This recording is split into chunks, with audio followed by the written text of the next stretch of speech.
Good. Thanks for having me. So we want to get into this because there's a lot of confusion when it comes to the stadium and the funding. We've had Commissioner Ken Hagan on, a friend of the show. He's been on plenty of times. And I think where a lot of people are, where the confusion is how will the taxpayers be burdened? And when it comes to what Ken Hagan said as far as the burden on taxpayers, he said actually less than zero. Less than zero. It's something that you disputed. Commissioner Wostal, let's start with this. Why would you dispute that? Where is Commissioner Hagan wrong in saying that? Well, it's just a wildly inappropriate statement. They're now asking for over $100 million of people's property taxes. So I don't even know where that statement could come from. And viewers should be very aware of that. That part of their deal is now over 10% of people's property taxes that we're saying we don't have enough of to maintain their current infrastructure. So when you look at, this entire plan, is that your biggest hang up when it comes to the proposal? Is the money coming out of that specific area of taxes, people's home taxes? Well, all of your viewers should go. There's a 90-second video compilation of all of the commissioners in 2024. It's not my only hang up. We all seven unanimously promised the taxpayers of Hillsborough County that the CIT tax was not going to be used for, quote, new professional sports stadiums. Commissioner Hagan himself is actually who repeated it more than any of us. So that's my other big hang up. From the beginning of this deal, when this was put forward in February, the item that was put forward on the public record by Commissioner Hagan in February says, quote, the clear intent of this is to not use general revenue funds.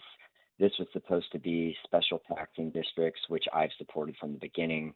It's supposed to be CDDs, taxing districts, which I've supported, which, if you didn't know, behind the scenes, the Rays have denounced since day one. In fact, they've denounced absolutely anything that creates accountability for themselves. They've rejected those payment mechanisms, which is why they rejected the CDD behind the scenes. Let's just make it pretty simple here. Do you Commissioner Wostal joining us, Hillsborough County Commissioner? Do you trust the new Rays ownership? I trusted them after about the ninth meeting I took in earnest at the little coffee shop up near where I live. And then when I was told and praised for my honesty of all of the elected officials that they've met with, when I simply told them, hey, I just had a newborn on St. Patrick's Day. She's 6 weeks old now. When I was in the hospital, I came back to a litany of calls that there was opposition forming because of the questions. You need to be transparent. And this is me talking to the owners. I was promised transparency, and then it turned out that instead of transparency, they turned to use lobbyists and pressure to beat my vote for transparency because it turned out that they had shifted wildly away from the original funding mechanisms that we were promised, and that's what they were trying to keep secret and put out in their own light. When you say that, like, explain to people what exactly you mean, because I think a lot of people listening, and maybe myself included, right? Like, what are they trying to do now that initially they said they weren't trying to do? Because they're having community engagement sessions. I think they're laying it out very well what they think the benefits are and how they think it should work and why it's a benefit to the community. What do you see that says that it's not? Well, first, the AECOM study countering their RCLCO study specifically says, and I'll quote, the mathematical equation, this is mathematically impossible. This was page 26 of the AECOM report that we did that basically cuts the economic tax impact that they said from 6 billion all the way down to 2 billion. The AECOM study folks said, and other staff all confirmed during the workshop, that the Rays have intentionally failed to provide them most of the material substantial evidence that they've asked for, such as the fact that I asked, have we received their proof of funds? And staff confirmed that answer was no, despite asking repeatedly. Again, this was supposed to be a tax fee such as user fees. That's the direct quotes. This was supposed to be a no-harm user fee deal. Now we're asking for senior citizens' property taxes. That's exactly what's happening. Do you think ultimately the new Rays ownership wants to keep the Rays here and make it work in Hillsborough County, or do you think they have alternative motives? I think that that was probably their original intent, but because of all of the facts I've just told you, myself and the other financial experts involved, I won't name them, agree with me that we don't believe the Rays have their half of the funds, which Why? is why they can't provide proof of it. Why won't you name them? What is it with these people? Like they believe these things, but they're not really willing to stand behind them. Like why do these people have to No, they remain nameless? because these are county staff executives. Okay. So you don't think the Rays have the money, is what you're saying? Yeah, I mean, it's been said on the public record on the April workshop after I offered the Rays 100% of the money they were asking for. I'm the only elected official that's offered that. I offered them 100% of the money they were asking for over the 35-year lease that they're asking for, and that was rejected. And I immediately asked the next question, which was then, have we received their proof of funds? And that answer was again no, after us asking repeatedly for that proof. You brought up alternative funding sources. Can you describe what that would be and why that would be important and how that would help the Rays and why it should get done? Yeah, it's very similar to what we just did with our partners with the Tampa Bay Lightning in December and January. We offer them it's an equal amount of share. It's a reimbursement. You pay yours, we'll pay ours at the exact same time. Now, that's a partnership. In this deal, if you're not aware, they need 100% of my taxpayers' cash up front for the first phase because they don't have their money, so that they can then go and leverage that for phase two. If phase two does not come to fruition like they're hoping, then the taxpayers are at extreme risk, and all of that was confirmed on the record and during the AECOM report. What do you say, Josh, to somebody who says, like, there are people, and I think that maybe we're in the minority, but people like me who say, I see my tax, I get taxed every year on things, and I see my tax dollars get blown on a lot of nonsense every year. And I look at this project and I think it could be really good for the community as a whole. And I would rather see, not just blindly saying yes to everything, but a real push to get this done for the community because it could be good for the community and probably better than a lot of the things we blow tax dollars on. What do you say to people like me who think this is important enough that we should be efforting to get it done as opposed to rejecting everything we hear? Because it's kind of what it sounds like from the outside looking in. And if you're just joining us, this is Hillsborough County Commissioner Joshua Wostal. I would say that if you even just go to, I think it was like page 27 or 28 of the big AECOM report, they said that through every stadium deal, they compared this to the Rays. And after they said, well, the Rays refused to basically give us any of the information we asked for to do a better study, they did say that even after other stadiums are relocated and there's a lot of hype about the deal, let's put the money aside, that they have what's called linear regression and they go back down to normal stadium levels, and that they believe that even in the new location with the new hype, that they're still going to be in the bottom third of Major League Baseball attendance.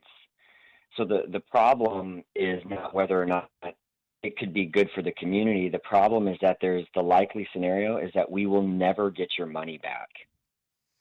Commissioner Wostal, ultimately, do you think this thing has a chance of happening, or you're involved, you're there, you're a big part of it? Do you think this thing is dead? I think that they've been pretty good at doing exactly what Ken Babby has said they're not doing, which is doing pressure tactics on the commissioners. They're even paying for online ads to do pressure tactics and send us emails right now, if you weren't aware. So I think that they'll probably be able to pressure the commissioners to vote yes on the memorandum of demand that everyone's calling it. It's not a memorandum of understanding.